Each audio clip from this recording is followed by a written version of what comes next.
পালাবো না। কোথায় পালাবো? মাঝরাতে বিশেষ পাহারায় সীমান্ত পার হন ওবায়দুল কাদের। এমনও শোনা যায় সীমান্ত পার হতে ব্যক্তিভেদে খরচ নেওয়া হয় কোটি টাকা। বাংলাদেশের শেখ হাসিনার সরকার পতনের পর সাবেক মন্ত্রী ও আওয়ামী লীগের নেতারা ভারতে পালাতে মরিয়া হয়ে ওঠেন।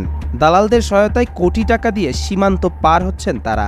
এ চক্রের সদস্যরা পাসপোর্ট ছাড়াই সীমান্ত পার করতে বড় অঙ্কের টাকা নেয়। গণমাধ্যমে প্রকাশিত এক প্রতিবেদন থেকে জানা গেছে ২০ লাখ টাকার নিচে কেউ সীমান্ত পার হতে পারেনি। যারা পার হয়েছেন তাদের হুন্ডির মাধ্যমে টাকা পাঠিয়ে ভারতে থাকা খাওয়ার ব্যবস্থা করা হয়েছে। প্রকাশিত এ প্রতিবেদন সূত্রে আরও জানা গেছে ৫ই আগস্ট শেখ হাসিনা সরকার পতনের পর আওয়ামী লীগের সাধারণ সম্পাদক ওবায়দুল কাদের যশোর থেকে বেনাপোল সীমান্ত অতিক্রম করে ভারতে প্রবেশ করেন।